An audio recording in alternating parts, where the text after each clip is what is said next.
My girlfriend snapped, "If you can't keep up with my lifestyle, just step aside for someone who can." I looked at her and said, "You're?" You ever have that moment when someone you trusted completely, someone you loved, reveals they saw you as nothing more than a walking ATM? Because that's exactly what happened to me. And when her card declined at a Michelin star restaurant with her new date, 6 months after I finally put my foot down, a part of me felt a grim satisfaction. Let me tell you that phone call?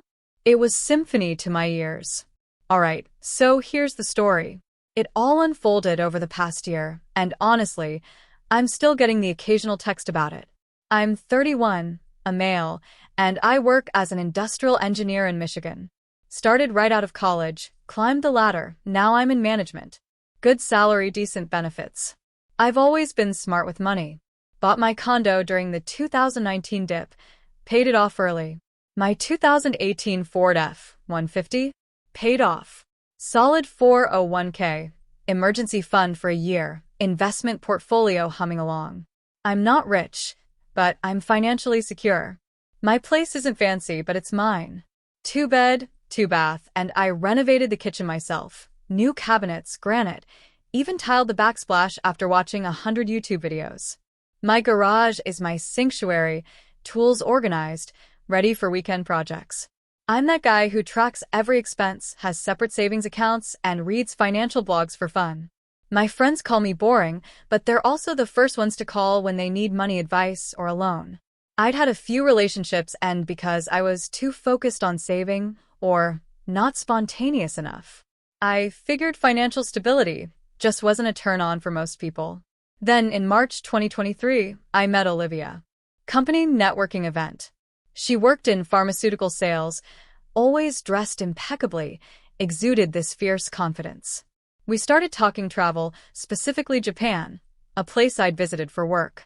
We talked for 2 hours about Tokyo and Kyoto. She gave me her number. Our coffee date a few days later, at one of those trendy spots with exposed brick and $8 oat milk lattes, lasted 3 hours.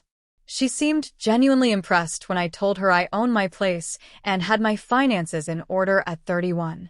I thought, finally, dating Olivia was different. She appreciated the finer things, nice restaurants, weekend getaways, designer bags. But early on, she always offered to split bills. She had her own income from sales commissions, drove a new leased BMW, lived in a fancy downtown apartment. I thought, we're on the same page. The BMW was a white 3 Series, and she talked about it like it was an extension of her personality.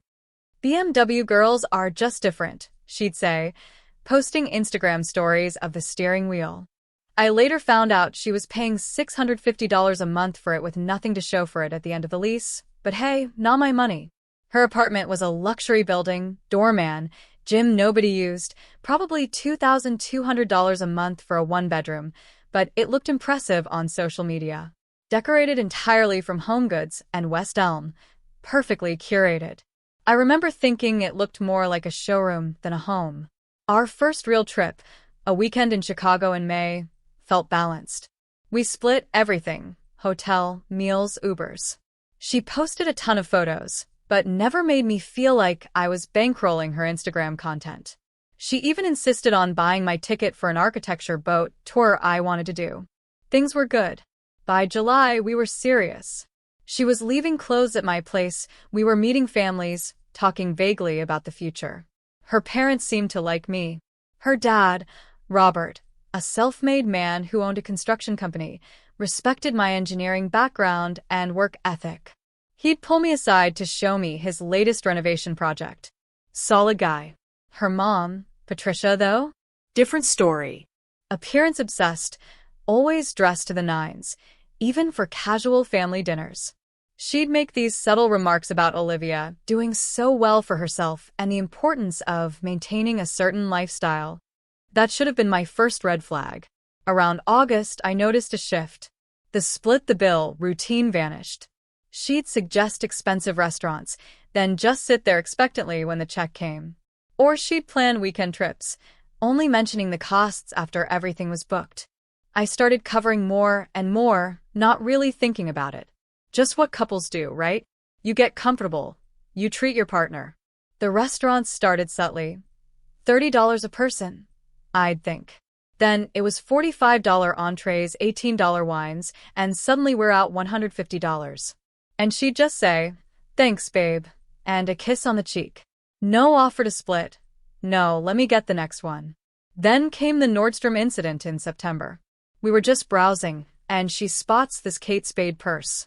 $380. She raved about it.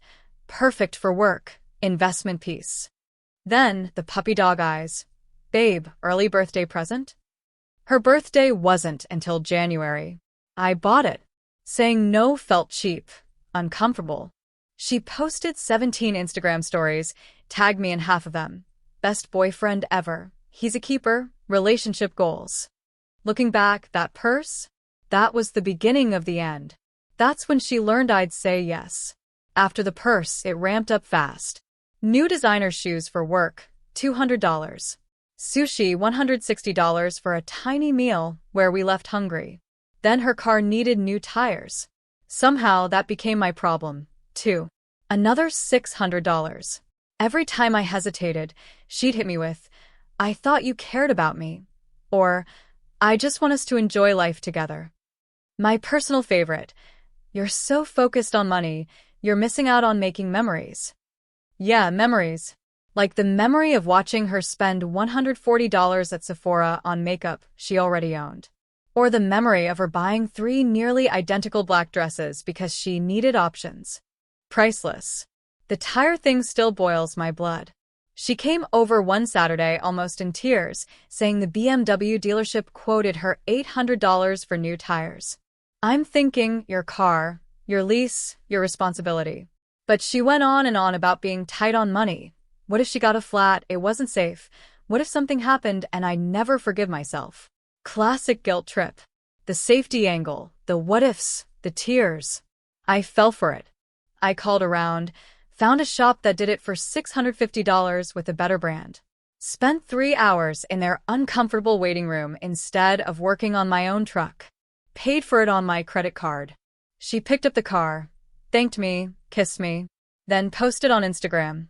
Car trouble, but my amazing boyfriend handled it like a champ.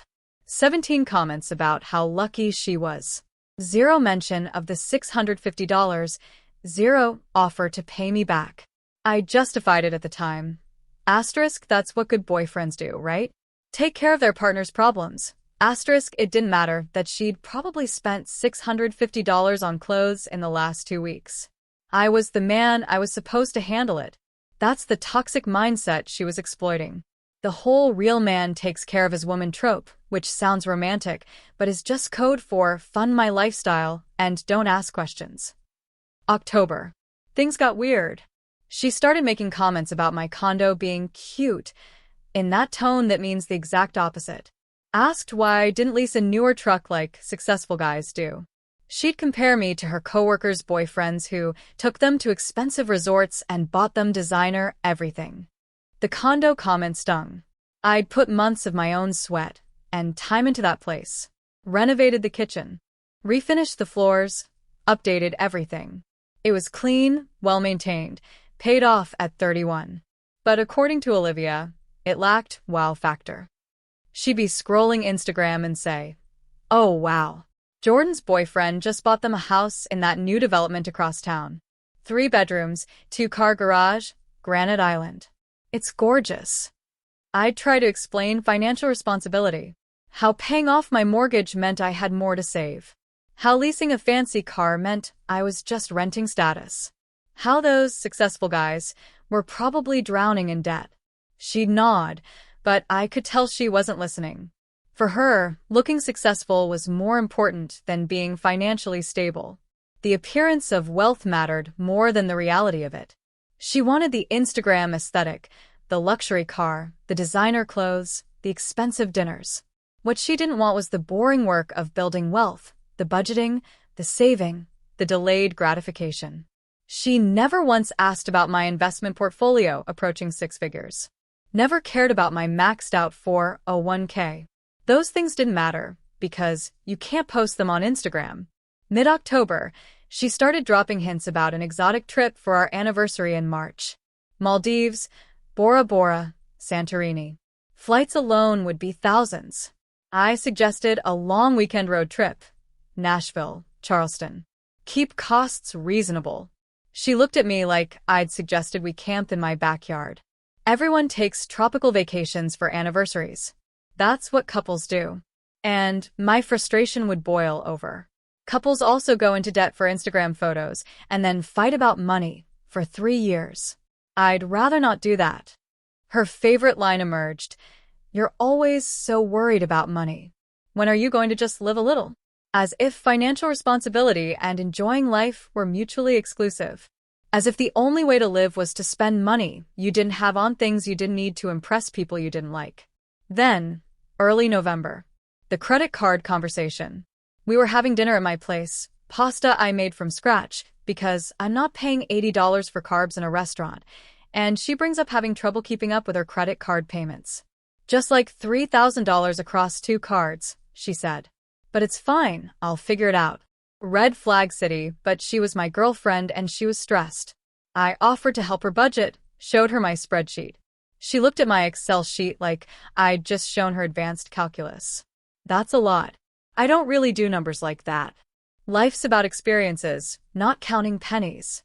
I should have run right there. Instead, she asked if she could add her cards to my online banking just to see how you organize things and make sure they get paid on time. Temporary, she promised, until my big commissions come through in December. Like an absolute idiot, I said yes. I added her Chase and Amex to my bill pay, set them to auto-pay the minimums. Figured I'd help her for a month or 2. November. That's when I started seeing the charges. Nordstrom every few days, $180 here, $240 there. Sephora hauls over $300. Dinner reservations at places I'd never heard of, always splitting with friends, but racking up $90 to $120 tabs. A weekend spa trip with her friends she never even mentioned until she was already posting Instagram stories from some luxury resort. Every time I logged into my banking, her balances climbed. $3,000 became $4,500, then $6,000. Minimum payments kept going up. I was hemorrhaging $300 a month just to keep her credit score afloat. And she treated it like free money. The purchases got ridiculous. $85 for an artisanal candle, $60 for a glass water bottle, $45 for a yoga mat when she didn't even do yoga, $200 at Lululemon, clothes I never saw her wear. She'd rationalize every purchase. When I brought it up, she'd brush it off. Work clothes. Self-care is important. You don't understand the pressure of my job. Always an excuse. Always a justification that made me feel unreasonable for questioning $6,000 in credit card debt. One incident drove me nuts.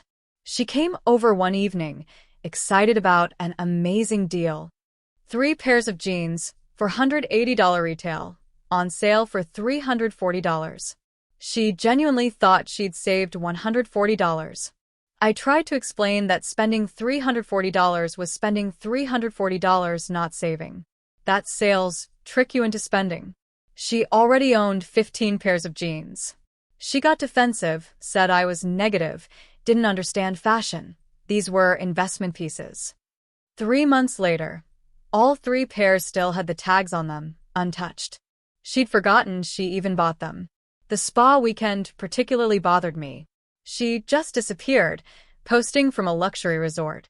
Massages, facials, poolside drinks, all hitting her Amex, which I was covering. I texted her. Just needed a mental health weekend with the girls. We worked so hard. We deserve it. My minimum payment on her Amex alone was now $180. Chase was $120. $300 a month just to keep her cards from defaulting while she was out living her best life and posting about self-care. Then came Thanksgiving week. Her company holiday party, black tie.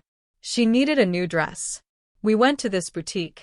The dress she wanted, $680. Not a typo. $680 for a dress she'd wear once. Babe, this is the dress. I have to have it. Everyone's going to be dressed up, and I need to look amazing. I stared at her. $680? Olivia, that's like a mortgage payment for some people. She shot back, but you don't have a mortgage. You paid off your condo, so you can afford to treat your girlfriend. That logic was apparently airtight. I didn't buy the dress. It was the first time I'd said no to something so expensive. She was furious for 3 days, barely texted, posted passive-aggressive quotes on Instagram about knowing your worth and not settling for less. Then her mom called me. Patricia, at work, said she heard about the dress and wanted to make sure everything was okay. Then launched into a full speech about Olivia being used to a certain lifestyle, how her father always provided well, how important it was that her daughter felt valued and cherished. Translation: buy the dress or you're not good enough. I was speechless. This woman was calling me at my job to pressure me into spending $680. I explained I was already covering her credit card bills to the tune of $300 a month, had bought her probably $2,000 worth of stuff, and was just trying to be financially responsible.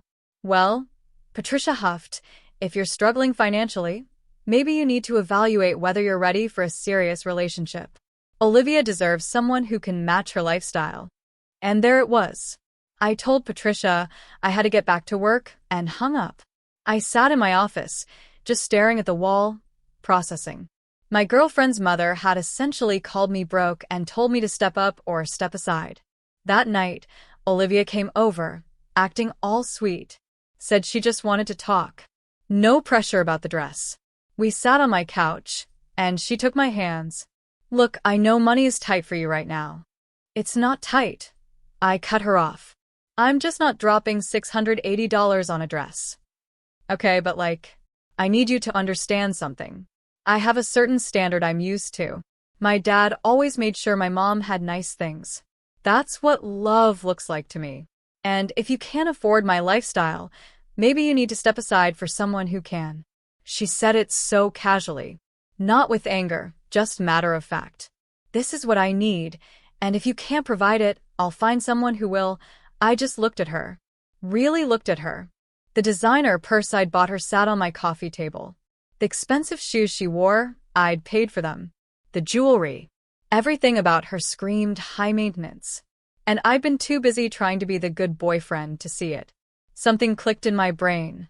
That switch flipped from trying to make this work to realizing this woman saw me as an ATM with feelings, not a partner. You're absolutely right, I said. She blinked. What? You're right. If I can't afford your lifestyle, I should step aside. So let's do that. Wait, what are you saying? Panic started to creep into her voice. I'm saying we're done. You can find someone who wants to bankroll your shopping addiction and your Instagram aesthetic. That's not me. The panic bloomed across her face. The realization that she'd miscalculated. This wasn't how this conversation was supposed to go. She was supposed to guilt me into buying the dress, into stepping up, into being the man she thought I should be. Babe, no. I didn't mean. You literally just told me to step aside if I can't afford you. So, I'm stepping aside. We're done. I was just stressed about the party. I didn't mean it like that. How else could you have possibly meant it? You gave me an ultimatum. Fund your lifestyle, or get out of the way. I'm choosing option 2. She started crying then. Real tears, not the strategic tears she'd used to get me to buy things. We can work this out. We can talk about this. I was just being emotional. Emotional about what? About me not wanting to spend $680 on a dress you'll wear once? About me actually having boundaries with money? About me refusing to keep enabling you to live beyond your means? It's not like that. It's exactly like that. You've been using me as a bank account for months. The purse, the shoes, the tires, the credit cards, all of it. I was so busy trying to be a good boyfriend that I didn't see I was just being used. That's not fair. I care about you. You care about what I can buy you. There's a difference. She tried to backtrack more. Said she loved me, that we could compromise, that she'd be better with money. All the things people say when they realize the free ride is ending. I wasn't buying any of it. Olivia, leave. We're done. This conversation is over. She stood there for another minute, crying, trying different angles. Counseling, changing me, overreacting. Every sentence started with maybe because she knew she'd screwed up but couldn't quite admit it. Finally, she left, still crying. I closed the door and just stood there, letting it sink in. Then I grabbed my laptop. The next morning, I logged into my bank account and removed both her credit cards from my bill pay. Called both credit card companies and had them remove my banking info. 10 minutes total. Then, I blocked her number and all her social media. Clean break. No room for negotiation. No manipulation. I changed my door code. Updated my Netflix and Hulu passwords. Scorched earth. The credit card thing was the key. See, I'd been covering her minimum payments automatically. She never had to think about it. Never got late notices. Never faced the consequences of spending $6,000 she didn't have. Now, those cards were back in her hands, with balances she couldn't pay and autopay turned off. That Friday was her company holiday party. I found this out later from a mutual friend. Apparently, she'd bought the dress anyway, put it on one of those credit cards I was no longer paying. Showed up to the fancy country club looking like $1,000,000, posting photos, living her best life. She'd brought a date. Some sales director from another pharma company. Older guy, expensive suits. Exactly the kind of guy who could afford her lifestyle. They had dinner, then decided to extend the evening at the Monarch Room, a Michelin star restaurant downtown. One of those places where the tasting menu starts at $185 per person. She offered to treat him since he'd paid for dinner. Trying to impress him, show she was sophisticated, not some gold digger. She ordered the full tasting menu for both of them. Wine pairing, appetizers, multiple courses, dessert. The works. The bill came to just over $500 before tip. She handed the server her Amex with total confidence. Declined. She tried the Chase card. Also declined. Both cards were maxed out. And she'd missed the minimum payments since I stopped covering them a week ago. Credit card companies had frozen her accounts. According to my mutual friend, who heard it from someone who was there, Olivia went completely pale. Started stammering about a mistake, fraud. Her date ended up paying, but he was clearly not happy. Paid the bill and basically left immediately. No nightcap. No second date energy. She called me 17 times that night. I know, because even though I blocked her, the calls still showed up in my block list. Left me voicemails, crying and screaming about how I'd humiliated her, ruined her relationship with this new guy. Then came the texts from friends' phones I hadn't blocked yet. You're an asshole for abandoning me financially. I'm in debt because of you. Everyone knows what you did and thinks you're trash. I didn't respond to any of it. Just kept blocking numbers as they popped up. Her mom, Patricia, tried calling from her dad's phone a few days later. I actually answered that one because I respected Robert. You need to do the right thing and help Olivia with these credit card bills. She's struggling because you pulled the rug out from under her. Patricia, I said, my voice calm, I was never obligated to pay her credit cards in the first place. That was me being generous, and she took advantage of it. She thought you were a partnership. That's what couples do. Partnerships are equal. I was funding her lifestyle while she spent money she didn't have. That's not a partnership. That's financial abuse going the other direction. Her credit score dropped 80 points because she maxed out 2 credit cards and missed payments. That's not my fault or my problem. She's 29 years old. She can handle her own finances. Patricia went quiet for a second. Robert is very disappointed in you. Put him on the phone then. She wouldn't. Robert, I knew, was too practical to think I should be paying his adult daughter's credit card bills. I hung up and blocked that number, too. The Instagram fallout was apparently epic. Olivia posted some vague story about fake people who pretend to care about you then abandon you when you need them most, with a sad selfie. Her friends rallied, talking about how she deserved better and clearly dodged a bullet. But then, some mutual acquaintances who knew the real story started pushing back. Someone commented asking if this was about expecting her boyfriend to pay her bills. Another pointed out that financial responsibility isn't the same as being cheap. The post got messy enough that she deleted it. She tried one final approach in mid-December. Showed up at my condo unannounced, looking upset but composed. Said she'd been thinking, realized she'd been unfair, wanted to work things out, valued our relationship more than money. I didn't let her in. We talked through the doorway. Did you pay off your credit cards? I asked. I'm working on a payment plan. So no, it's not that simple. I had to ask my parents for help. Good, I said. They raised you to think money grows on trees. They can deal with the consequences. That's not fair. I just had different expectations for how a relationship should work. Right? Right. You expected me to fund your lifestyle while you pretended to be more successful than you actually are. I expected a partner, not a dependent. She tried the tears then, saying I was being cruel, that she'd learned her lesson, that people make mistakes. I told her the mistake was mine for not seeing this coming sooner, and I closed the door. She finally stopped trying after that. The aftermath has been interesting. I found out through the same mutual friend that Olivia had to move back in with her parents because she couldn't afford her luxury apartment rent anymore. That $2,200 monthly rent that looked great on Instagram but ate up most of her paycheck after car payments and credit card minimums? A house of cards. The BMW got returned when her lease ended in February. She's driving her mom's old Honda Accord now, a 2014 model with cloth seats and manual windows.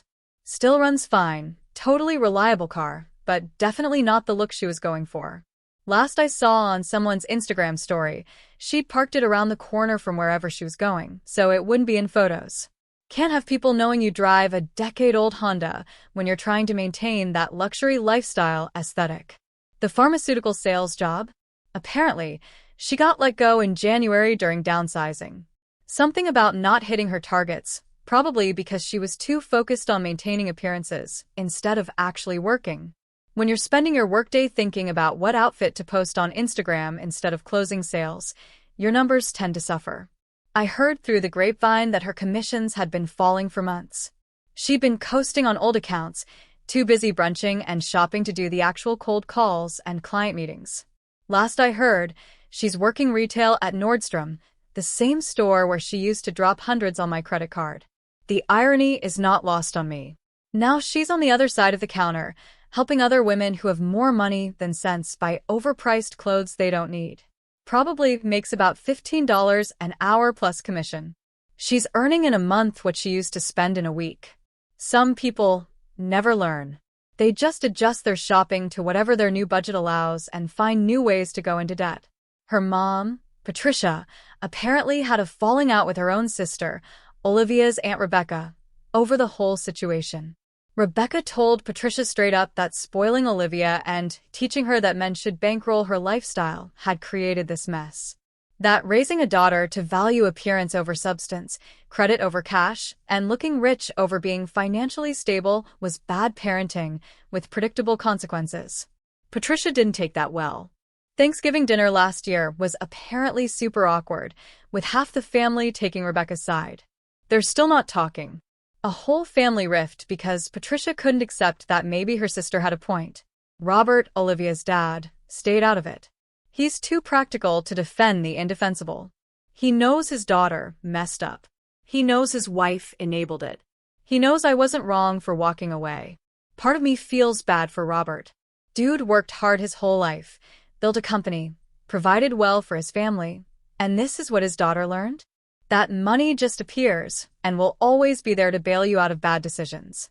As for me, I took the $300 a month I was wasting on her credit card minimums and increased my 401k contribution. The money I was spending on her lifestyle went into my investment accounts, added to my emergency fund. I put aside cash for a motorcycle I'd been wanting. That fund hit $8,000 by March and I bought a used Indian Scout, paid cash. Got him down $1,500 from asking price. Thing's beautiful, and it's mine.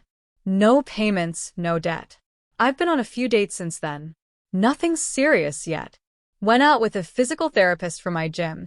She drives a paid-off Toyota. Actually laughed when I mentioned tracking expenses in a spreadsheet. We had a decent first date, and she insisted on splitting the bill. Didn't post a single photo. The chemistry wasn't quite there, but we're still friendly. Then, in February, a buddy from work set me up with someone. Accountant. Owns her own small firm. Drives a sensible sedan. Lives in a modest house. She's paying down aggressively. First date was coffee. Second date was a hike. Third date, she cooked dinner at her place. Split everything evenly. Never expected me to fund her lifestyle. Actually got excited when I showed her my investment portfolio strategy. We'll see where it goes, but it's refreshing dating someone who sees money as a tool for building a future instead of something to light on fire for Instagram content. Got a promotion at work in April, senior project manager with a 15% raise.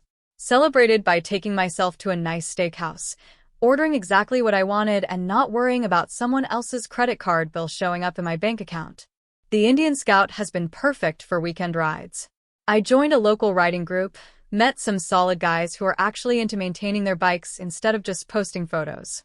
Been working on restoring a 1972 Triumph Bonneville in my garage, picked it up for $2,500. Engine needs a full rebuild, but that's half the fun.